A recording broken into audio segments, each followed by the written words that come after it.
नमो नमः अर्थात नमस्कार। संस्कृत शिक्षण के 8th क्लास के यानी 8वीं क्लास के प्रथम वीडियो में आप सभी विद्यार्थियों एवं मित्रगणों का मैं तहे दिल से हार्दिक अभिनंदन एवं स्वागत करता हूं।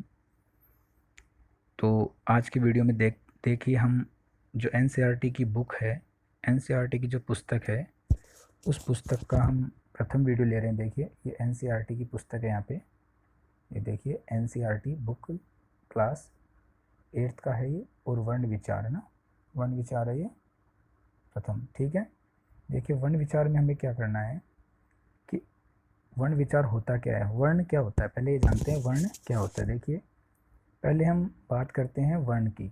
तो देखिए वर्ण वह होता है जिसका टुकड़ा यानी जिसके टुकड़े नहीं हो सके वही वर्ण है। जिसके टुकड़े नहीं हो सकते वो वर्ण है। ठीक है, देखिए अब अपने मन के भावों को, देखिए इसमें अपने मन के भावों को दूसरों तक पहुंचाने के लिए हम भाषा का प्रयोग करते हैं। ये प्रयोग दो प्रकार से होता है, मौखिक अर्थात बोलकर जो भी कुछ बोलते हैं, और लिखित यानी लिख कर जो कुछ भी हम लिखते हैं। अब देखिए भाषा क्या है, भाषा का जो शब्द है वो भास धातु से बना है। किससे बना है? भास धातु से। और भास धातु का अर्थ क्या है? बोलना। भास धातु का अर्थ है बोलना।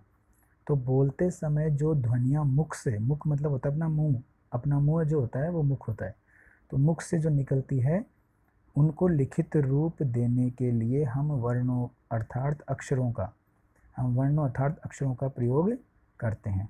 सरल भाषा में वर्ण ध्वनि को लिखित, सरल भाषा में वर्ण ध्वनि का क्या है? लिखित रूप है। वह छोटी से छोटी ध्वनि जिसके और टुकड़े नहीं हो सकते, भी मैंने बताया आपको, वह क्या कहते हैं? उसे हम वर्ण कहते हैं। देखिए दो चीज़ें, एक होता है अक्षर, क्या होता है? अक्षर, और एक होता है वर्ण। ठीक है, दोनों में थोड़ा सा अंतर है। कई बार दोनों वर्ण और अक्षर दोनों एक चीज़ लिखी होती है। देखिए अक्षर अर्थात वर्ण, जैसे मान लीजिए हमने लिखा कै, कै लिखा, तो ये तो क्या है? अक्षर है। क्या है ये? अक्षर है, क्योंकि कै के टुकड़े हो सकते हैं। जैसे कै प्लस ए, ये कै का टुकड़ा हो गया, कै में ए मिला हुआ तो कै हो गया। ये जो मैंने डंडी लगाई नीचे, इसको बोलते हैं हलंत। क्या बोलते हैं? हलंत। ये वाले जो डंडी, इसको बोलते हैं हलंत। ठीक है, आगे देखिए संस्कृत भाषा में प्रयोग में आने वाले वर्ण दो प्रकार के होते हैं। कितने प्रकार के होते हैं? दो प्रकार के। देखिए कौन कौन से? एक होता है स्वर और एक होता है व्यंजन। देखिए दोनों लिखे हैं मैंने इसमें, एक होता है स्वर और एक होता है व्यंजन। ठीक है, अब स्वर किसे कहते हैं? स्वर वे वर्ण हैं जिनका उच्चारण स्वतंत्र रूप से किया जा सकता है, जिनके उच्चारण के लिए किसी अन्य वर्णों की सहायता नहीं लेनी पड़ती, ये क्या है? स्वर है। अर्थात जिनके उच्चारण के लिए किसी अन्य की सहायता नहीं लेनी पड़ती, वो क्या है? स्वर है। जैसे ए, आ, ई, ऊ, ए, री। देखो री दो है, एक होता है ये वाला री जिसमें दो, एक बड़ा री होता है एक, तो एक होता है सिर्फ एक मात्रा वाला छोटा री। ठीक है, तो बड़ा और छोटा री है ना, दीर्घ और छोटा बोलते हैं। एक देखो री, ये यहाँ पे गलत लिखा है, लू नहीं है ये है लरी। क्या है? लरी। ले के नीचे री की मात्रा लरी। ठीक है, ये लरी है। ए, आई, ओ, औ, ये संख्या में कितने होते हैं? 13 होते हैं। कितने होते हैं? 13 होते हैं। अब देखिए पहले हमने बात की वर्ण कितने प्रकार के होते हैं। वर्ण होते हैं दो प्रकार के, स्वर और व्यंजन। ठीक है, फिर हमने बात की कि स्वर कितने होते हैं। स्वर होते हैं 13, वो मैंने बता दिया आपको।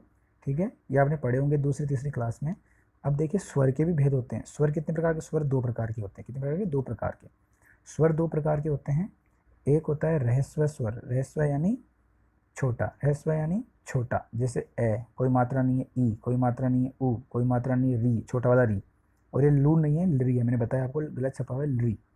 ये 5 क्या है? मूल स्वर है। ये 5 मूल स्वर कहलाते हैं, क्योंकि अन्य स्वर या तो इनके दीर्घ रूप है या इन्हीं में से किसी की दो की संधि है। देखिए संधि हम बाद में पढ़ेंगे, संधि दो या दो से अधिक वर्णों के मेल को संधि कहते हैं, हम बाद में बताएंगे। ठीक है, देखिए और एक होता है दीर्घ स्वर, दीर्घ यानी बड़ा, जैसे आ की मात्रा ई, ऊ, ये ऊ बड़ा है, छोटा नहीं है, ऊ बड़ा है, ये गलत छपा है। ठीक है, ये जो ऊ है देखो, ये ऊ है, ये कौन सा है? ये बड़ा है, ये छोटा छप गया है, यहाँ बड़ा है। और री बड़ा है, ए, आई, ओ, औ को संधि स्वर भी कहते हैं। ठीक है, ये दो स्वरों के जोड़ से बनते हैं, दो स्वरों के जोड़ से बनते हैं। दो स्वर कैसे? जैसे ए किससे बना? देखो ए बनेगा, ए किससे बनेगा? ए है, जैसे ये ए है तो ए बनेगा ए प्लस ई, इससे मिलाकर क्या बनेगा ए, ठीक है। इसी प्रकार देखिए आगे लिखा है ए प्लस ए। अब देखो आई, एक होता है आई, है ना, ये आई, तो ये बनेगा ए प्लस ए, ये बनेगा ए प्लस ए से आई, ठीक है।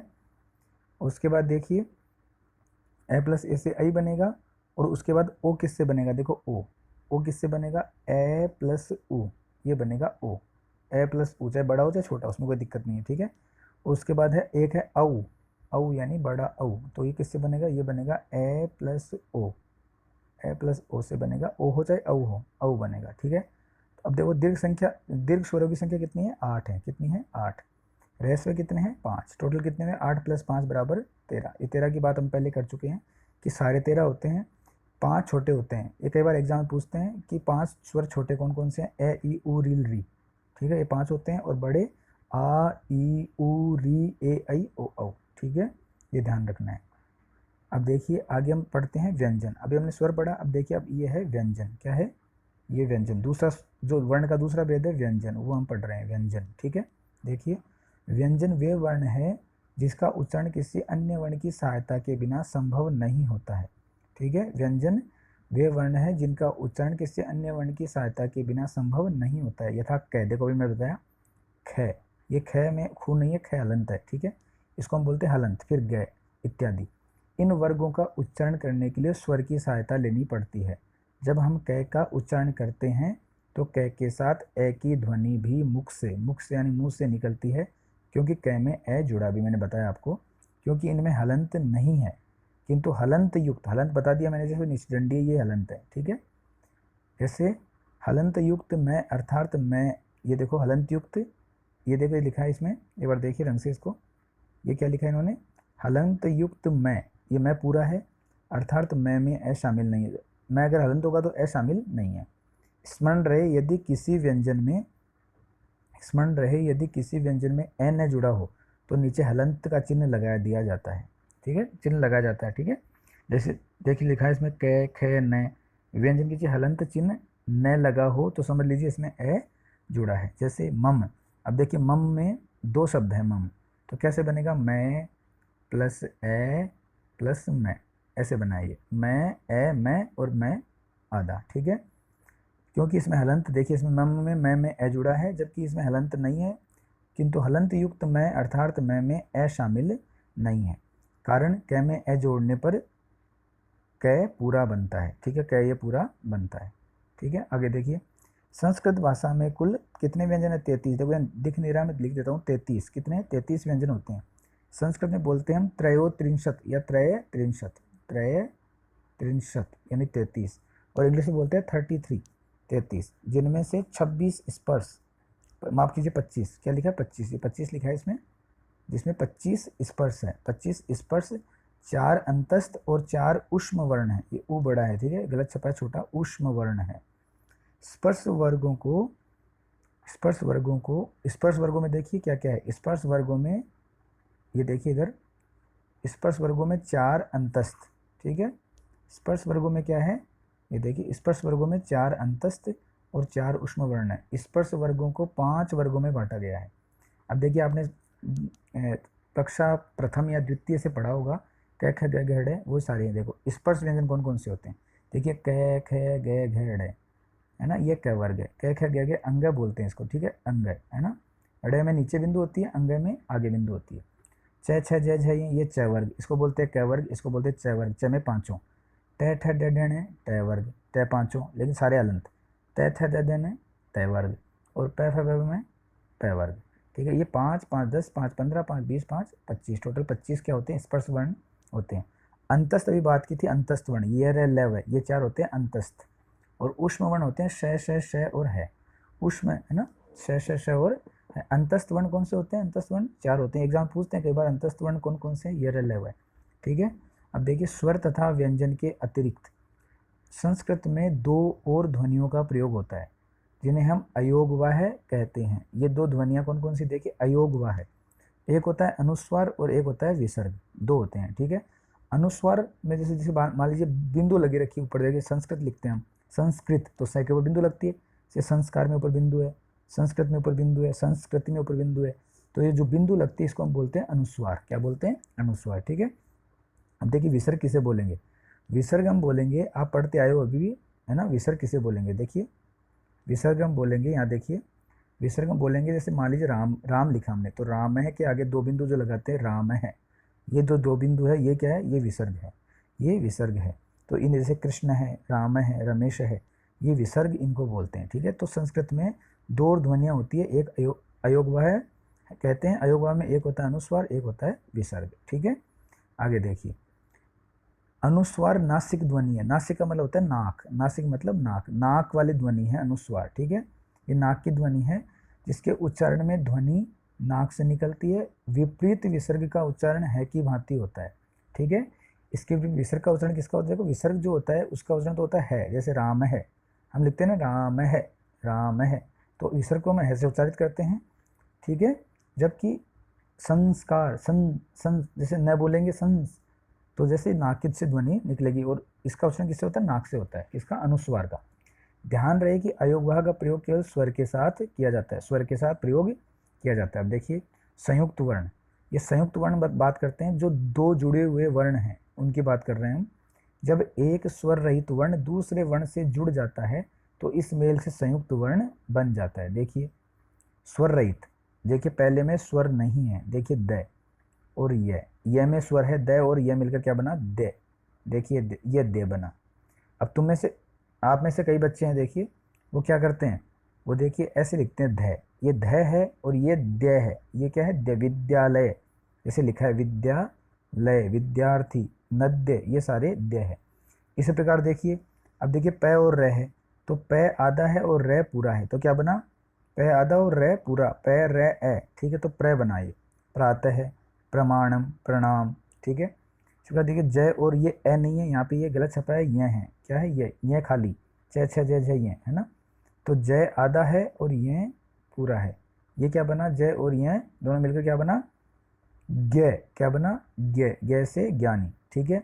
तो जय और ए ज्ञ बना, तो हम क्या बना सकते हैं? ज्ञ से ज्ञानी, ज्ञाता, विज्ञानम। ठीक है।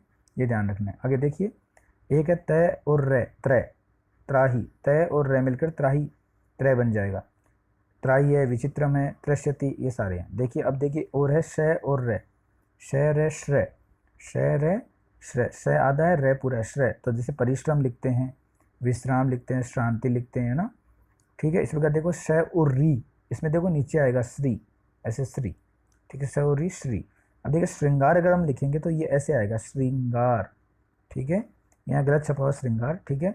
श्रृंगम भी गलत छपा हुआ है, श्रृंगम भी ऐसे लिखा जाएगा, श्रृंगम। ठीक है। ध्यान रखना है। ठीक है। श्रृंखला आप सब जानते ही हो। ठीक है। श्रृंखला देखो लिखी हुई है जैसे। अब देखिए है और ये, आधा है प्लस ये है, तो कैसे बनेगा? हइये, ऐसे जुड़ जाएगा ये, हइये में ये जुड़ जाएगा, हइये बाह्य, जैसे बाह्य लिखते हैं ना, उसी प्रकार। अब देखिए है और ये बता दिया मैंने। अब है और न देखते हैं, है आधा है और न पूरा है। ये बहुत इंपॉर्टेंट है क्योंकि कई बार बच्चे बहुत ज़्यादा गलत करते हैं। देखिए चिन्ह, ये जो चिन्ह होता है इसमें न बीच में नहीं आएगा, ये गलत है। ठीक है। बल्कि आएगा कैसे? ये चिन्ह वाले में ची, है और न, ये सही है आधा है, न पूरा है। और मिलाने पे कैसे बन जाएगा? ऐसे बन जाएगा, देखो लिखा हुआ है, मैं भी लिख के बताता हूँ आपको कैसे लिखते हैं। देखो चिन्ह है, ऐसे लिख देते हैं इसको, चिन्ह है। तो देखो एक चीज़ का ध्यान रखना है, जो हमें आधा दिखाई देता है, आधा सा लगता है, वो तो हमेशा पूरा होता है, और जो पूरा दिखाई देता है वो हमेशा आधा होता है, और आधा पहले आता है। ठीक है। ये ध्यान रखना है। अब देखिए चिन्ह है, देखिए इसमें, है ना। अब देखिए वर्ण संयोग, वर्गों के संयोग से शब्द बनते हैं। वर्ण संयोग यानी वर्गों के संयोग से शब्द बनते हैं। ये संयोग कैसे होता है? देखो वर्गों के संयोग शब्द बनते हैं, कैसे बनते हैं देखिए। अब ये इंपॉर्टेंट है, ये आपके एग्जाम में इसके कम से कम 2 से 3 नंबर के क्वेश्चंस आते हैं जो यहाँ बताया रहा है। देखो प रे ए, क्या बना? प्र, फिर कै री, क्री, फिर तय ई, ती, प्रकृति, फिर विसर्ग है लास्ट में, तो विसर्ग लास्ट में लगा दिया, प्रकृति। इसी प्रकार देखिए प ए, प पूरा, फिर रे ए, रे व ए, रे व ए। तो देखो रे ऊपर है तो रे पहले है आधा, और व पूरा है तो वह ऊपर चला गया, पर्वत, ए और विसर्ग, पर्वत है, ये बन जाएगा। इस प्रकार देखिए एक कै और श, ये और बता दिया। देखो कै और श, कै प्लस स अगर मिलाते हैं तो क्या बनता है? क्ष। क्या बनता है? क्ष। देखिए बना हुआ। ट्रै से ए तय रे ई, तय रे ई पहले बता चुका हूँ। त्रय, ये क्षत्रिय, ये बहुत इंपॉर्टेंट है, एग्जाम में बजातर आता है ये परीक्षा में। देखिए अब हम बात करते हैं वर्ण विन्यास की। वर्ण विन्यास किसी भी शब्द में आए वर्गों को क्रम पूर्वक पृथक पृथक, पृथक पृथक का मतलब होता है अलग अलग, अलग अलग करना वर्ण विन्यास अथवा वर्ण विच्छेद कहलाता है। यानी अभी जो हमने टुकड़े किए ये क्या है, वर्ण विन्यास है, ठीक है।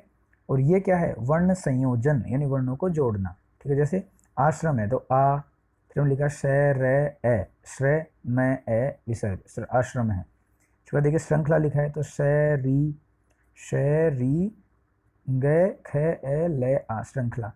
इसी प्रकार देखिए विज्ञानम है ना, विज्ञानम है तो व ई जय ये आ, मैंने बताया था ना यहाँ आएगा, यहाँ सही लिखा है देखो इन्होंने, विज्ञान न एम है विज्ञानम, ठीक है। अब आपको स्मरणीय मैंने याद करने की चीज़ें क्या करनी है, देखो रे अगर पहले आधा आए, मैं बाद में पूरा है और है तो हमेशा मैं ऊपर चला जाए, जैसे निर्मलम, ठीक है, धर्मम, ऐसे है ना। मैं रे ए म्रे, देखो मैं पहले आधा है और रे पूरा है तो म्रे नीचे बन जाएगा म्रियते, ऐसे, ठीक है। रे उ रू, रे उ रू। अब देखिए इसमें बहुत इंपॉर्टेंट ध्यान रखना है, और रे उ बड़ा उ अगर होता है तो देखो गांठ लगती है ऐसे रू में, और छोटा होगा तो रू में गांठ नहीं लगेगी, ये ध्यान रखना है हमेशा कि रू बड़ा और छोटा कैसे पहचाने, ठीक है। देखिए श ट रे ए, अब श आधा है और ट रे ए तो ट्रे, ये राष्ट्र बनाते हैं ना ट्रे, स्ट्रे, तो वो ऐसे बनेगा स्ट्रे, ठीक है। अब देखिए द रे, द री द, है ना, द री, यहाँ मिट गया है, द्री है ये, ऐसे क्या है द्री, ऐसे। तो दृश्यम, ये क्या बनेगा दृश्यम, दृष्टि, ठीक है, दृष्टि, ऐसे, ठीक है। अब देखिए अगर द पहले है फिर रे है फिर ए है तो द्र, ये द्र ऐसे बन जाएगा, और द री होगा तो द्री बन जाएगा, ठीक है। ठीक है, आज के वीडियो में हम यहीं पे समाप्त करते हैं, क्योंकि आपके लिए ये जो एक्सरसाइज अभ्यास है वो अगले मैं वीडियो में लेके आऊँगा, तो इसी का अभ्यास मैं आपको दूंगा घर पे करने के लिए, तो अच्छे से इसका अभ्यास करना है, ठीक है। और अपनी कॉपी एक बनानी है सब बच्चों को, कॉपी बनाने के बाद उसमें आप इसका अभ्यास करें। और जो मेरे मित्रगण हैं लगातार मेरे से जुड़े रहें, और जो प्रथम बार वीडियो देख रहे हैं वो कृपया इस चैनल को सब्सक्राइब करें, ताकि उनको नए नए वीडियो मिलते रहें, और बेल आइकन को दबाएं ताकि नए नए वीडियो मिलते रहें और वो लगातार मुझसे जुड़े रहें। इससे क्या होगा, आपका संस्कृत के ज्ञान में वृद्धि होगी। बहुत बहुत धन्यवाद। जय हिंद, जय भारत।